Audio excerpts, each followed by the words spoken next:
ओम शांति 17 अप्रैल 2026 प्रातः मुरली बाबा कहउछंती मीठे बच्चे जदि पवित्र हेब तेबे आत्मिक सेवा करिवार योग्य होई परिब। देही अभिमानी संतान माने निजे आत्मिक यात्रा रे रही अन्य मानकु मध्य एही यात्रा सिखाई थांती। जदि देही अभिमानी हेब तेबे आत्मिक सेवा करिवार योग्य होई परिब। देही अभिमानी संतान माने निजे आत्मिक यात्रा रे रही अन्य मानकु मध्य एही यात्रा सिखाई थांती। प्रश्न संगम जुगरे तुमे माने जो रोजगार करूछ ताहा ही हेउछि प्रकृत रोजगार किपरि? संगम जुगरे तुमे माने जो रोजगार करूछ ताहा ही हेउछि प्रकृत रोजगार किपरि? उत्तर वर्तमानर रोजगार 21 जन्म पर्यंत चलिब। एथिरे केही देवालिया हुअंती नाही।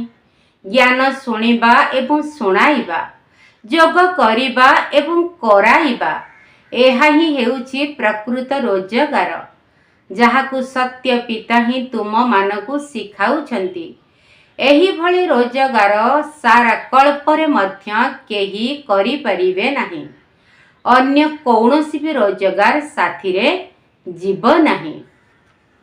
गीत हमें उन राहों पर चलना है जहाँ गिरना है फिर संभलना है। ओम शांति। भक्ति मार्गरे तो पिला माने बहुत ठोकर खाई छंती, बहुत भावनार सहित तीर्थ यात्रा करिबाकु जाइथांती, रामायण आदि शुणी थांती। एपरी स्नेहर सहित कहानी शुणती जे आखिरे लुह आसी जाई थाए। आम भगवानकर भगवती माता सीता को रावण डाकु नहीं गला, ए कथा शुणिबा समय रे कांदी थांती। ए सबु हेला मन गढ़ा कथा, जेउथिरे किछि भी फायदा नहीं। समस्ते तांकु डाकुछंती, हे पतित पावन आस, आसी आम दुखी आत्मा मानकु सुखी कर। ए कथा बुझु नाहंती जे आत्मा दुखी हेउछि कारण सेमाने आत्मा को निर्लेप अर्थात पाप पुण्य प्रभावर मुक्त बोली कही देउछंती। भाबुछंती आत्मा सुख दुखरु अलगा। ए कथा काहींकी कहउछंती? भाबुछंती परमात्मा सुख दुखरु अलगा, तेणु पिला माने सुख दुखरे किपरि आसीबे? एही कथा को वर्तमान पिला माने जानुछंती। एही ज्ञान मार्गरे मध्य केबे खराप ग्रह आसुछि, केबे किछि होई जाउछि, केबे प्रफुल्लित रहुछंती, केबे पुणी चेहरा झाउली जाउछि। ए सब मायार लड़ेई, तेणु माया उपरे विजय प्राप्त करिबाकु हेबो। जेतेबेले बेहोश होई जाइथांती सेतेबेले संजीवनी बूटी दिया जाए एवं सही संजीवनी बूटी हेला मन मना भाव। भक्ति मार्गरे बहुत आडंबर रहिछि। देवता मानकर मूर्ति को केते सुसज्जित करिथांती, सच्चा अलंकार पिंधाई थांती।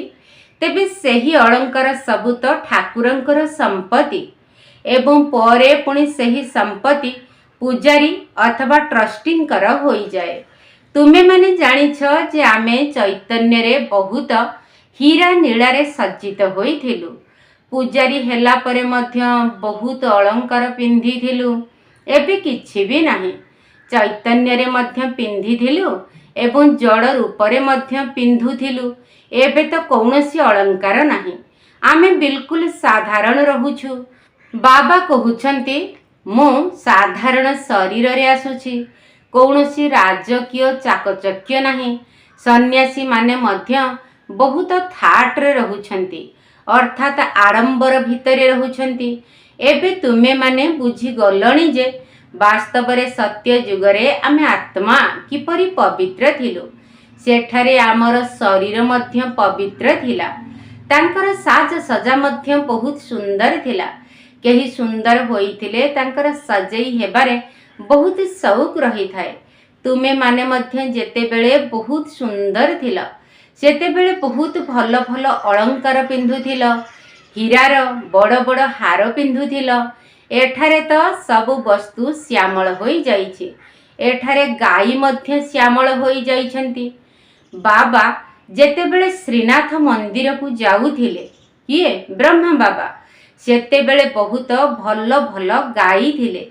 शास्त्र रे मध्य वर्णित अछि जे कृष्णकर बहुत भल भल गाई थिले। एठारे देख केते प्रकारर गाई अछन्ति, काहींकि ना एहा कली जुग, एपरी गाई सेठारे रहिबे नाही। तुमे माने विश्वर मालिक हेउछ, तुमर साजसजा मध्य बहुत सुंदर हेब। विचार कर, सेठारे गाई तो निश्चित रहिबे। सेठाकार गाईर गोबर मध्य किपरि हेब, सेथिरे केते शक्ति रहिथिब। जमी को खत आवश्यक ना, खत पकाइले भल शस्य होई थाए। सेठारे सबु जिनिस बहुत भल शक्तिशाली हेब। एठारे तो कौनसी जिनिस रे शक्ति नाही, प्रत्येक जिनिस बिल्कुल शक्तिहीन होई जाइछि। कन्या माने सूक्ष्म लोक को जाई केते भल भल बड़ बड़ फल खाउथिले, फल रस आदि पिउथिले। बाबा से सबुर साक्षात्कार कराउथिले। सेठारे माली किपरि फल आदि काटी करी देउथिले। वास्तव रे सूक्ष्म लोकरे तो फल आदि होई परिबो नाही। ए सबु केवल साक्षात्कार होई थाए। वैकुंठ तो एही ठारे ही हेब ना। मनुष्य माने भाबुछंती वैकुंठ उपरे रहिछि। वैकुंठ ना सूक्ष्म लोकरे ना मूल लोकरे थाए, ताहा तो एही ठारे ही हेब, स्थूल लोकरे। कन्या माने एठारे जहा सब साक्षात्कार करुछंती ताहा पुणी एही आखि द्वारा देखिबे। जेपरि पदवी सही अनुसारे सामग्री मध्य रहिब। राजा मानकर महल देख केते सुंदर होई थाए। जयपुर रे बहुत भल भल मंदिर तैयारी होईछि। लोक माने केवल महल देखिबाकू जाउछंती, सेथिपाई मध्य टिकेट करिबाकू पड़ी थाए। सेही महल खास सेमाने देखिबा पाई रखुछंती, निजे अन्य महल रे रहिथांती। ताहा पुणी एही कली जुगरे। एहा हेउछि पतित दुनिया, किंतु केही निजको पतित बोली भाबु नाहंती। तुमे माने एबे जानुछ, आमे तो पतित थिलु, कौनसी कामर नथिलु, पुणी एबे आमे माने गोरा हेबाकू जाउछु। सेही दुनिया ही फर्स्ट क्लास हेब। अमेरिका रे फर्स्ट क्लास महल थिले मध्य सत्यजुग तुलना रे ताहा किछि भी नुहे। काहींकि ना एहा अल्प कालर सुख देउछि। सेठारे तो फर्स्ट क्लास महल हेब, गाई मध्य फर्स्ट क्लास हेबे। सेठारे गौड़ मध्य रहिबे। श्रीकृष्ण को गौड़ कुहा जाई थाए ना। एठारे जेउ माने गाई संभाळुछंती से माने निजको गौड़ कहउछंती आमे श्रीकृष्ण को वंशावली अटु। वास्तव रे श्रीकृष्ण कर वंशावली बोली कुहा जीव नाही, श्रीकृष्ण को राजधानी रो कुहा जीव। साहुकार मानक पाखरे केते गाई रहिबे एवं सेमानको संभाळिबा निमंते गुज्जर अर्थात गौड़ मध्य थिबे। एही गुज्जर नाम सत्य जुगर। एहा कालीर कथा। काली आमे आदि सनातन देवी देवता धर्मर थिलु, एबे पतित होई जाइछु, तेणु निजको हिंदू कही देउछु। पचार, तुमे आदि सनातन देवी देवता धर्मर ना हिंदू धर्मर अट? आजिकाली समस्ते निजको हिंदू बोली कही देउछंती। तेबे हिंदू धर्म किए स्थापन करिथिले? देवी देवता धर्म किए स्थापन करिथिले? ए कथा मध्य केही जानी नाहंती। बाबा तुम मानकु एही प्रश्न पचारुछंती। कुह, आदि सनातन देवी देवता धर्म किए स्थापन करिथिले? शिव बाबा ही ब्रह्मा को द्वारा स्थापन करुछंती। राम अथवा शिव बाबा श्रीमत अनुसारे आदि सनातन देवी देवता धर्म स्थापन हेला। पुणी जेतेबेले रावण राज्य आरंभ हुए सेतेबेले भिकारी होइथांती। भक्ति मार्ग आरंभ होई गले हिंदू कहिबारे लागी पड़ुछंती। एबे केही भी निजको देवता कहि पारिबे नाही, कारण रावण समस्तंकु भिकारी करि देइछि। पुणी बाबा से समस्तंकु निर्विकारी करुछंती। तुमे माने ईश्वरीय मत द्वारा देवता हेउछ। बाबा ही आसी तुम ब्राह्मण मानकु देवता करुछंती। सीढ़ी किपरि ओल्हाउछंती एहा तुम मानक बुद्धि रे क्रम अनुसारे रहिछि। ତୁମେ ମାନେ ଜାଣିଛ ଅନ୍ୟ ସବୁ ମନୁଷ୍ୟ ମାନେ ଆସୁରୀ ମତରେ ଚାଲୁଛନ୍ତି ଏବଂ ତୁମେ ମାନେ ଈଶ୍ୱରୀୟ ମତରେ ଚାଲୁଛ। ରାବଣର ମତରେ ଚାଲି ତୁମେ ମାନେ ସିଢ଼ି ଓହ୍ଲାଇ ଆସିଛ। 84 ଜନ୍ମ ପରେ ପୁଣି ପ୍ରଥମ ନମ୍ବରର ଜନ୍ମ ହେବ। ଈଶ୍ୱରୀୟ ବୁଦ୍ଧି ଦ୍ୱାରା ତୁମେ ମାନେ ସାରା ସୃଷ୍ଟିର ଆଦି ମଧ୍ୟ ଅନ୍ତକୁ ଜାଣି ଯାଉଛ। ତୁମର ଜୀବନ ବହୁତ ଅମୂଲ୍ୟ ଅଟେ। ଏହାକୁ ହିଁ ଭାଗ୍ୟବାନ ଜୀବନ କୁହାଯିବ। ଯେତେବେଳେ କି ବାବା ଆସି ଆମମାନଙ୍କୁ ପାବନ କରୁଛନ୍ତି, ବର୍ତ୍ତମାନ ଆମେମାନେ ଆତ୍ମିକ ସେବା କରିବାର ଯୋଗ୍ୟ ହୋଇଛୁ। ଦୁନିଆରେ ଶାରୀରିକ ସମାଜ ସେବକମାନେ ଅଛନ୍ତି, ଯେଉଁମାନେ କି ଦେହ ଅଭିମାନରେ ରହୁଛନ୍ତି, କିନ୍ତୁ ତୁମେମାନେ ଦେହୀ ଅଭିମାନୀ ଅଟ। ଆତ୍ମାମାନଙ୍କୁ ଆତ୍ମିକ ଯାତ୍ରା ଶିଖାଉଛ। ବାବା ବୁଝାଉଛନ୍ତି ତୁମେମାନେ ସତ୍ୱ ପ୍ରଧାନ ଥିଲ, ଏବେ ତମ ପ୍ରଧାନ ହୋଇଯାଇଛ। ସତ୍ୱ ପ୍ରଧାନକୁ ପାବନ ଏବଂ ତମ ପ୍ରଧାନକୁ ପତିତ କୁହାଯାଉଛି। ତେବେ ଆତ୍ମାରେ ହିଁ ଖାଦ ପଡ଼ିଛି, ତେଣୁ ଆତ୍ମାକୁ ହିଁ ସତ୍ୱ ପ୍ରଧାନ ହେବାକୁ ପଡ଼ିବ। ତେବେ ଯେତେ ଯୋଗଯୁକ୍ତ ହୋଇ ରହିବ ସେତେ ପବିତ୍ର ହେବ, ନଚେତ କମ୍ ପବିତ୍ର ହେବ।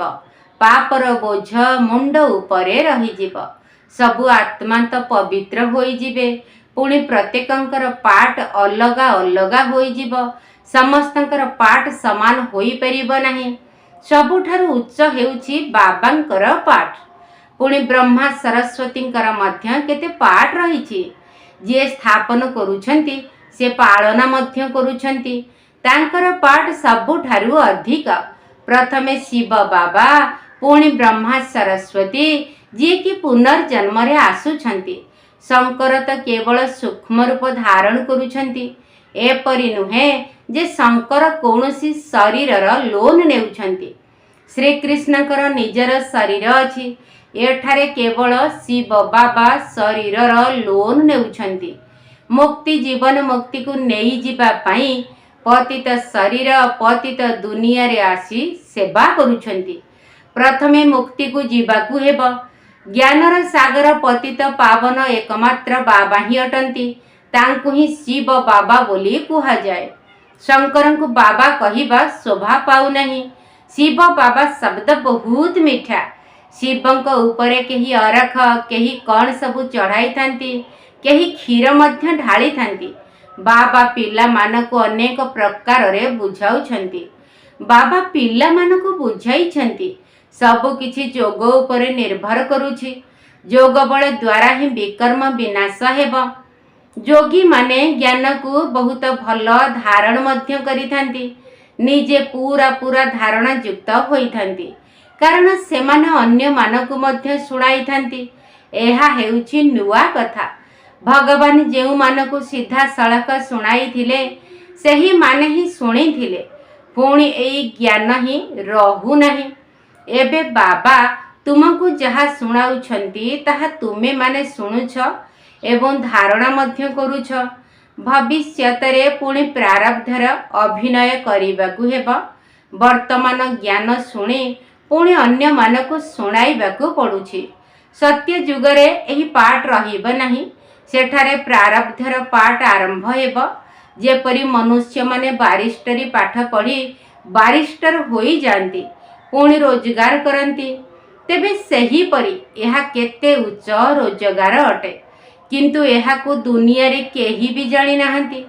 ତୁମେ ଜାଣିଛ ସତ୍ୟ ବାବା ଆମକୁ ସତ୍ୟ ରୋଜଗାର କରାଉଛନ୍ତି। ଏଥିରେ କେବେ ବି ଦେବାଳିଆ ହେବ ନାହିଁ। ଏବେ ତୁମେମାନେ ସତ୍ୟ ରୋଜଗାର କରୁଛ। ଏହା ପୁଣି 21 ଜନ୍ମ ସାଥିରେ ରହିବ। ବିନାଶୀ ରୋଜଗାର ତ ସାଥିରେ ଯିବ ନାହିଁ। ଏହି ରୋଜଗାର ହିଁ ସାଥିରେ ଯିବ। ତେଣୁ ଏହି ରୋଜଗାର କରିବା ଉଚିତ।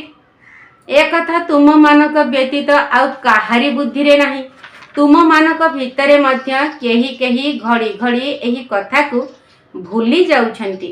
ତେବେ ବାବା ଏବଂ ତାଙ୍କର ବର୍ଷାକୁ କେବେ ବି ଭୁଲିବା ଉଚିତ ନୁହେଁ। ବାସ୍ କେବଳ ଗୋଟିଏ କଥା ମନେ ରଖ, ବାବାଙ୍କୁ ମନେ ପକାଅ। ଯେଉଁ ବାବାଙ୍କ ଠାରୁ 21 ଜନ୍ମର ବର୍ଷା ମିଳୁଛି। 21 ଜନ୍ମ ପର୍ଯ୍ୟନ୍ତ କାୟା ନିରୋଗୀ ରହୁଛି। ସେଠାରେ ବୃଦ୍ଧ ହେବା ପର୍ଯ୍ୟନ୍ତ ଅକାଳ ମୃତ୍ୟୁ ହୋଇନଥାଏ। ତେଣୁ ପିଲାମାନଙ୍କର केते खुशी रहिबा उचित। मुख्य कथा हैला बाबा को मने पकाइबा, किंतु एथिरे ही माया विघ्न पकाउछि। अनेक प्रकारर तोफान आसुछि। तुमे माने कहूछ बाबा को बहुत मने पकाइबु, किंतु मने पकाई पारु नाह। जोगरे ही अनेक फेल होई जाउछंती। जोगर बहुत अभाव रहिछि। तेबे जेते दूर संभव जोगरे मजबूत हेबा दरकार। बाकी बीज एवं वृक्षर ज्ञान कौनसी बड़ कथा नुहे। बाबा कहउछंती मोते मने पकाओ। मोते मने पकाइले एवं मोते जानिले तुमे माने सबु किछि जानी जीव। जोगरे ही सबु किछि भरी होई रहिछि। तेणु मीठा बाबा शिव बाबा को मने पकाइबाकु हेब। भगवान सर्वोज, सी श्रेष्ठरु श्रेष्ठ अटंती, जिए कि 21 जन्म पाई उच्चरु उच्च वर्षा देउछंती। तुम मानकु सदा सुखी अमर करुछंती। तुमे माने अमर पुरीर मालिक होई जाउछ। तेणु एपरी बाबा को बहुत बहुत मने पकाइबा उचित। जदि बाबा को मने न पकाइब तेबे आउ सबु किछि मने पड़ी जीव। अच्छा, मीठा मीठा शिकिल दे संतान मानक प्रति माता पिता बाप दादांकर मधुर स्नेह संपन्न शुभेच्छा एवं सुप्रभात। आत्मिक पितांकर आत्मिक संतान मानकु नमस्ते। आम आत्मिक संतान मानकर आत्मिक बाप दादांकु नमस्ते नमस्ते नमस्ते एवं सुप्रभात। धारणा पाई मुख्य सार प्रथम पॉइंट, एही ईश्वरीय जीवन बहुत बहुत अमूल्य अटे। एही जीवन रे आत्मा एवं शरीर उभय को पवित्र करिबाकु पड़िबो। रुहानी यात्रा रे रही अन्य को एही यात्रा सिखाइबाकु हेबो। एही ईश्वरीय जीवन बहुत बहुत अमूल्य अटे। एही जीवन रे आत्मा एवं शरीर उभय को पवित्र करिबाकु पड़िबो। रुहानी यात्रा रे रही अन्य को एही यात्रा सिखाइबाकु हेबो। द्वितीय पॉइंट, जेते दूर संभव सच्चा रोजगार करिबारे लागी जिबाकु हेबो। निरोगी रहिबा पई जोगरे मजबूत हेबाकु पड़िबो। जेते दूर संभव सच्चा रोजगार करिबारे लागी जिबाकु हेबो। निरोगी रहिबा पई जोगरे मजबूत हेबाकु पड़िबो। वरदान, शरीर को ईश्वरीय सेवा अर्थे अमानत मने करी कार्य लगाउथिबा नष्ट महाभव। शरीर को ईश्वरीय सेवा अर्थे अमानत मने करी कार्य लगाउथिबा नष्ट महाभव। जेपरि अन्य जनकर अमानत अर्थात तुम दायित्व रे थिबा अन्यर जिनिसरे निजर पणिया न थाए, ममता मध्य न थाए, सेही परि एही शरीर मध्य ईश्वरीय सेवा करिबा पई एक अमानत अटे। एही अमानत को आत्मिक पिता ही मोते सेवा करिबा पई देइछंती। तेणु निश्चित भावरे आत्मिक पितांकर स्मृति रहिबो एवं अमानत भाविबा द्वारा रुहानियत आसीबो, अर्थात आत्म अभिमानी स्थिति रहिबो। निज पणियार मोह रहिबो नाही। एहा ही हेउछि निरंतर जोगी नष्ट मोह हेबार सहज उपाय। तेणु एबे आत्म अभिमानी स्थिति को प्रत्यक्ष कर। स्लोगन, जदि वानप्रस्थ स्थिति को जीवाकु चाहुछ तेबे दृष्टि वृत्ति रे मध्य पवित्रता उपरे विशेष गुरुत्व दियो। जदि वानप्रस्थ स्थिति को जीवाकु चाहुछ तेबे दृष्टि वृत्ति रे मध्य पवित्रता उपरे विशेष गुरुत्व दियो। अव्यक्त इशारा, महान हेबा पाई मधुरता एवं नम्रतार गुण को धारण कर। तुम मानकर प्रत्येक बाणी महान हेउ। प्रत्येक मानसिक संकल्प प्रत्येक आत्मा का प्रति मधुर हेउ। प्रत्येक को उच्चरु उच्च उठाइबार स्वभाव, मधुरतार स्वभाव एवं निर्मलतार स्वभाव हेउ। मोर स्वभाव एही भली, एहा केबे भी कुह नाही। एहा मोर किपरि हेला? जोरे कथा कहिबा मोर स्वभाव, तुमर रागी जिबा मोर स्वभाव। एही भली स्वभावर बसीभूत हेबा ही माया अटे। एबे माया जीत हुआ। अभिमान रे आसीबा बा निराश हेबा, ईर्षा अथवा क्रोध करिबार स्वभाव को परिवर्तन कर। अच्छा, ओम शांति। ବିଶ୍ୱକଲ୍ୟାଣୀ ଲୋ ବିଶ୍ୱକଲ୍ୟାଣୀ ଯୋଗ ବଳେ ହେବୁ ତୁ ରାଜରାଣୀ ବିଶ୍ୱକଲ୍ୟାଣୀ ଲୋ ବିଶ୍ୱକଲ୍ୟାଣୀ ଯୋଗ ବଳେ ହେବୁ ତୁ ରାଜରାଣୀ ସଙ୍ଗମ ଆସିଛି ବାବାଙ୍କୁ ନେଇଲୋ ସଙ୍ଗମ ଆସିଛି ବାବାଙ୍କୁ ନେଇଲୋ ବାଣ୍ଟିବାକୁ ସତ୍ୟ ଗୀତାର ବାଣୀ ବିଶ୍ୱକଲ୍ୟାଣୀ ଲୋ ବିଶ୍ୱକଲ୍ୟାଣୀ ଯୋଗ ବଳେ ହେବୁ ତୁ ରାଜରାଣୀ ଯୋଗର ବଳ ବଢ଼ାଇ ଚାଲ ସେ ବଳରେ ଆତ୍ମା ହେବ ସବଳ କରମ ଭ୍ରଷ୍ଟ ହୋଇଛେ ଆଜି ଭୁଲିଅଛେ ଯେଣୁ ସ୍ୱଧର୍ମ ରାଜ୍ୟ ଯୋଗର ବଳ ବଢ଼ାଇ ଚାଲ ସେ ବଳରେ ଆତ୍ମା ହେବ ସବଳ କରମ ଭ୍ରଷ୍ଟ ହୋଇଛେ ଆଜି ଭୁଲିଅଛେ ଯେଣୁ ସ୍ୱଧର୍ମ ରାଜ୍ୟ ସମୟ ଆସିଛି ସତ୍ୟକୁ ନେଇଲୋ ସମୟ ଆସିଛି ସତ୍ୟକୁ ନେଇଲୋ ସୃଷ୍ଟି ଇତିହାସ ପାରିବା ଜାଣି ବିଶ୍ୱକଲ୍ୟାଣୀ ଲୋ ବିଶ୍ୱକଲ୍ୟାଣୀ ଯୋଗ ବଳେ ହେବୁ ତୁ ରାଜରାଣୀ ସ୍ମୃତିରେ ସଦା ବାବାଙ୍କୁ ରଖି କରି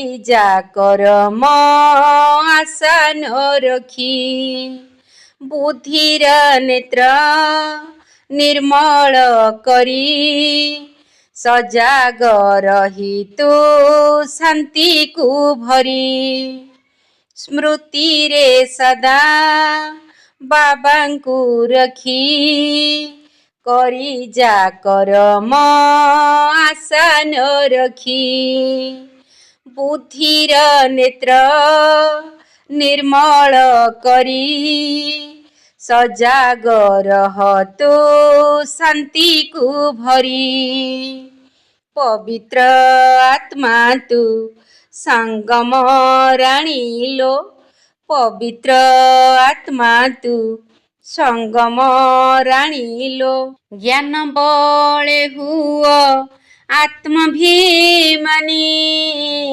ବିଶ୍ୱକଲ୍ୟାଣୀ ଲୋ ବିଶ୍ୱକଲ୍ୟାଣୀ ଯୋଗ ବଳେ ହେବୁ ତୁ ରାଜରାଣୀ ସଙ୍ଗମ ଆସିଛି ବାବାଙ୍କୁ ନେଇଲୋ ସଙ୍ଗମ ଆସିଛି ବାବାଙ୍କୁ ନେଇଲୋ ବାଣ୍ଟିବାକୁ ସତ୍ୟ ଗୀତାର ବାଣୀ ବିଶ୍ୱକଲ୍ୟାଣୀ ଲୋ ବିଶ୍ୱକଲ୍ୟାଣୀ ଯୋଗ ବଳେ ହେବୁ ତୁ ରାଜରାଣୀ ବିଶ୍ୱକଲ୍ୟାଣୀ ଲୋ ବିଶ୍ୱକଲ୍ୟାଣୀ ଯୋଗ ବଳେ ହେବୁ ତୁ ରାଜରାଣୀ।